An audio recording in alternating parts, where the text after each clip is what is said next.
Welcome to the Black Girls Heal podcast, where we talk about changing unavailable relationship patterns, healing unresolved trauma, and building a healthy relationship with first you and then others. Every episode, we will talk about actionable advice that you can apply today to break unhealthy patterns and grow your self-worth. I'm Sheena Tubbs. Let's begin. Hello, and welcome to the latest episode of Black Girls Heal. I hope that this is finding you well and thriving wherever you are. So today we are finishing up our series on mistakes that I've made in my intimacy disorders and my relationship history. Hopefully you have found this series helpful, that you've been able to laugh at my pain, like Kevin Hart would say, or more likely resonate with it and find some solace in not being the only one, and knowing that there is healing available for all of us, y'all. There's a way to get us back to start. We all came in with the ability to love freely, easily, and to receive love freely and easily. All of us have it. And so it's really us just letting go and healing from the things that people have put onto our shoulders and given to us that do not belong to us, and narratives that we have adopted to be our truth. And they're just stories that we can rewrite and we can create based on what we want our life and our relationships to be like. So that is the inspiration and motivation that I shared everything in this series with, and also that we are ending with today. And today's episode is 4 mistakes made as a love avoidant in committed partnerships and or marriage. Again, the title says marriage just for brevity's sake, so I don't have a 10-12 word title, but we are talking about love avoidance in committed partnerships, whether or not they are a year long or 11 years long or 30 years long. What does this look like as an intimacy disorder? Let's go ahead and jump on in. So love avoidance is a persistent putting up of walls with loved ones. And it's because we may feel that to be connected to someone is to feel drained, to feel overpowered, to feel a loss of control, to feel very vulnerable. Any of those things, all those things, and all of them are things we do not like. We do not want any of that. We may have learned early on that to be connected to someone means that you will be forced to lose yourself or compromise your power, and it is a burden. Many people who grew up in settings where we were the co-parent of our siblings, or we had parents or caregivers who were very emotionally intrusive or very critical or whatever it might be. Basically, to be close to someone meant that we would lose out in some way, or that we would have to give. And so we as love avoidants have learned how to have this invisible shield up. And sometimes the invisible shield is very aggressive in its display. So we will actively tell people we don't trust people, we don't do people, we don't like people, and we don't want to get to like people, even though there may be a part of us that does want to be in a relationship. We don't lead with that. Or those of us who hide our avoidance very well with smiles and with being superficial or being the caretakers of the people in our group, but no one actually ever gets to know us, right? But here's the thing about when we are in committed partnerships. With all these other people that I was talking about, coworkers, friends, even family, and in some respects, we can determine the amount of space, and we can come and we can go, and we can be in and be out. But when we are in a committed partnership with somebody, we stuck. we are there. If they are not someone who has a traveling job, if they are not someone who is, I don't know, there's different scenarios, but for the most part, we are stuck in the same setting, in the same personal space as this person, and triggers go off. Triggers abound. And so that is why for many of us who may have related more to being more love addicted in our past, which is definitely my case. In my case, I was very much more so a love addict. I was much more likely to overgive, to overcompensate, to be more extra emotionally available to different people and give them access to me. I actually expected that when I got into partnerships that it would just all even out, that things would be better, that it would be easier for me because I would be more balanced. But really what happened is I had healed my love addictive behaviors. And what happened is, because there were still some roots of things that I needed to work through, I swung into love avoidance. Because that core belief, or that core lack of skills of knowing how to be truly intimate with people and truly intimate with partners, I still had to learn how to do.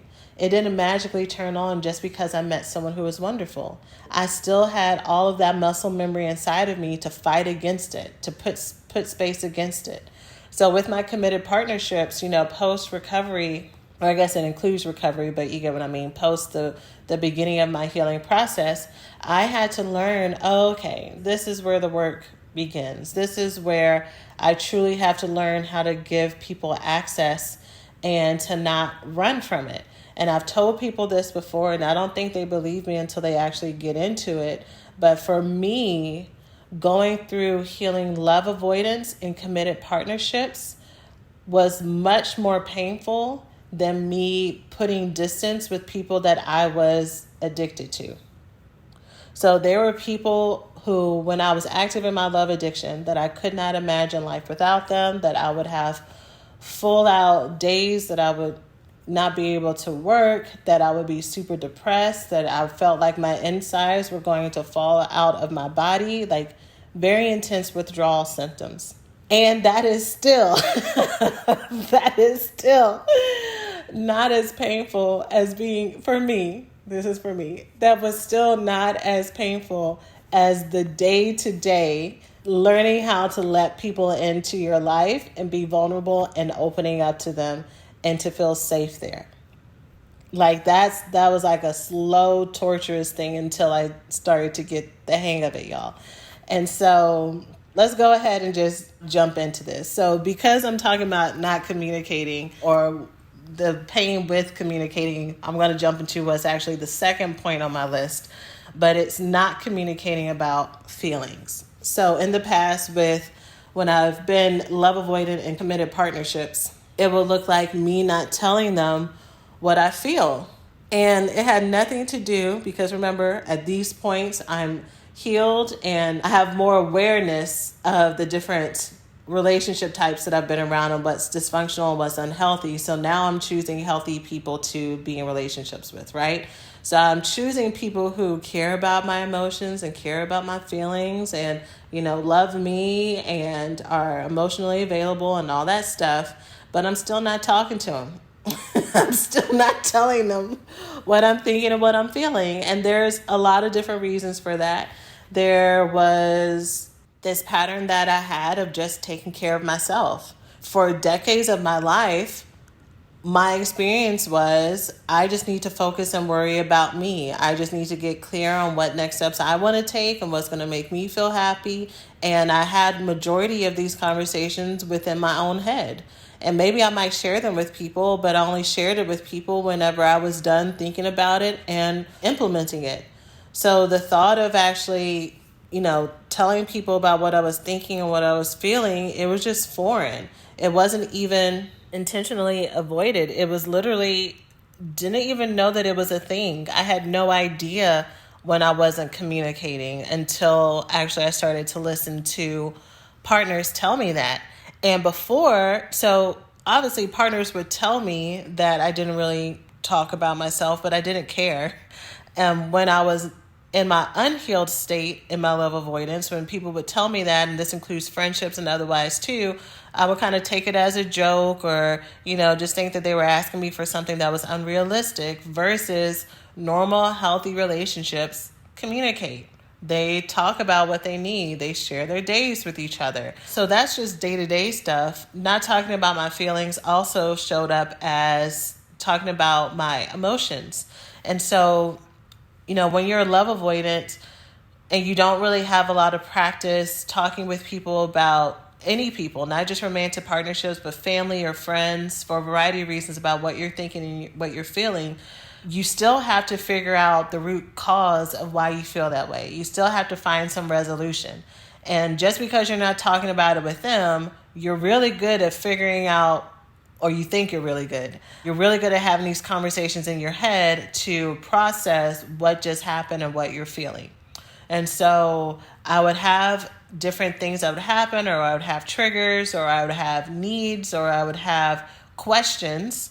And because I wasn't used to talking about it and expressing it with partners, because again, remember, the majority of my relationships, I was very much a love addict, where I didn't say anything, but the intention of not saying anything was trying to keep the peace. So now that I was in relationships with people who were healthy for me, I still didn't have the skill set to know how to ask questions, to know how to have a conversation with someone. But things still happen because we're two human beings in a relationship. And so I would not express what I felt or what I needed. And part of it also was I didn't really have any connection to how deeply I felt things until things built up and I had resentment or a grudge, or I had feelings that I needed to express to them that were just weighing too heavily because I never talked about it in the moment. So as a love avoidant, I had to learn how to talk about my feelings. First, I had to learn how to access them. I had to learn how to tell where they were in my body. I had to also learn how to validate that my emotions were fine. I had to learn how to get over the fear of expressing it to the other person. I had to learn how to listen to their expression. I had to learn how to judge whether or not my triggers were actually mine or theirs. There were so many things that came into this. That's why when people just make promises to themselves that they'll be better, or that you will listen more, or that you'll talk about your emotions more, I get the heart of it, but if it was that easy, say it with me, you would have done it already, right? The stuff that are blocks for us are so subconscious and they're so layered that we really, really need extra support and help to get at what's going on with us, okay? So there's that one. The second mistake that I would make once I got into healthy relationships, but I was still healing my love avoidance, was I would put things in front of my partners and call it self-care or self-preservation. And this is actually something that I see happen with a lot of different people who are in healthy relationships, and this is a very sneaky way that we can self-sabotage relationships. And basically what this looks like in just a few more words is spending a lot of time focused on activities that are just for you, or creating space between you and your partner with activities that on paper look like they're really good activities for you to be doing, but all it is just creating distance between you and that relationship, and feeling justified in that, because if anyone were to try to take these things away from you, then it's evidence that they are not the right partner for you, because for someone to be the right partner for you, they need to learn and respect that these are non-negotiables in your life. And that sounds really great, and that sounds very, self-empowering, and, fighting against the patriarchy, and Black women, or women in general, but Black women, taking ownership of how we may have had to self-abandon in the past. And I get that, but let me just talk about it. This is where I need to talk about it for me. For me, what I found is what clued me into this not being just a function of my creativity and my ambition and my drive that will always be there. What clued me into it not just being a temporary thing is that no matter what relationship I was in, or no matter what season of my life I was in, I always had an excuse and a reason to put friendships, relationships, and people on the back burner. And that the things that I felt most comfortable with, or the things that I had more control over, were always front and center. So I never really had space for other people and for partnerships, or for the full access to friendships. And what I told myself is that, it'll get easier over time, or that this is enough. But y'all, if you're in a partnership with someone who actually likes you and wants to spend time with you, them wanting access and time is not a bad thing. It's actually a good thing. Them wanting to have quality moments with you, that you are not, running out the door to spend time with your girlfriends, or that you are fully invested in looking at them and not looking at your phone, that you are not coming to bed late because you are out doing whatever, closing a deal. them saying, "What about me?" is not selfishness. It is that they have either committed for a lifetime or they are committed for this period in time and making you priority in their life because they love you, because they care about you, and they want the same from you. But those of us who are love avoidant, again, who have this trauma that is based in people hurting us when they get too close, people taking from us when they get too close, people not being able to trust what means with this vulnerability. Maybe even for many of us, if you have my story, the way that you have felt safest in life is by overachieving, is by being perfect, is by going out and accumulating things and accumulating accomplishments. And so for anytime I had a relationship where someone seemed like they were trying to get in the way of that, which to me meant, hey, can we spend some more time together? It was, oh, you don't respect me and you don't respect my hustle and you don't respect everything that I'm trying to build. When really the truth was I was just out of balance. I was out of balance. And there was no space for those partnerships at all. And I was blaming them for them being healthy and vocalizing what they needed, right? When meanwhile I was in my fleeing stage. I was running from being present in the relationship. Because just like I said, remember, if you haven't listened to the other episodes, but I talked about, for me, I was more likely to be more love addicted in my relationships and more codependent. So I'd had relationships where I could and would drop everything. So I had the capability to make space for people. But when it came to people who actually wanted me and to see me and to be vulnerable with me and be intimate with me and access a part of me that could be dangerous for them to have access to, all of a sudden I didn't have the time, right? And so to be love avoidant means that we need to seek to be more love available, that we need to be more available to our partners and to not cringe and have resentment related to that. For us to learn how to have just as much pleasure and enjoyment in the company of people that we're choosing to build lives with, right? That we can actually get to know them and let them get to know us. And the third one, I actually already talked about. The third one that I wrote down is to involve my partners in my everyday life. So I wasn't always inviting them in my experiences outside of the relationship. A lot of times it's because I thought that people just didn't care about what I was doing and what I was thinking. Again, going back to what I was saying about not expressing my feelings, just because I didn't think to do it.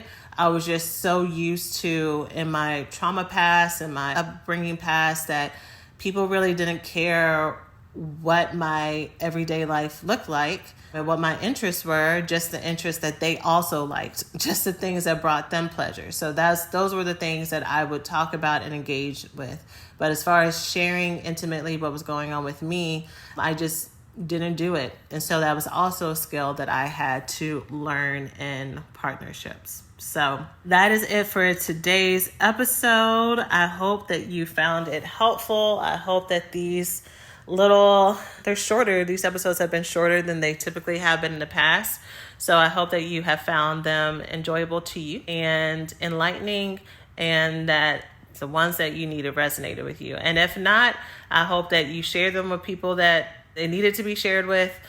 And if you're like, this isn't my jam, then yes, this is not your jam. This podcast, the Black Girls Heal podcast, are for my ladies who are healing how their trauma has shown up for them in their personal relationships. And that's our mission. And that is what we're going to stick with. We're going to stick beside them. So that's it for today's episode. I have loved teaching this series with y'all, and I can't wait to get into our next one. If you have been listening and you've been like, all right, I got the mini course and, I used my little coupon code, which is still open right now. Today's podcast comes out on the 25th, I believe, of May. And so the coupon code is still open for the next week for our You Are Worthy course to take $50 off. And the coupon code is May 2021.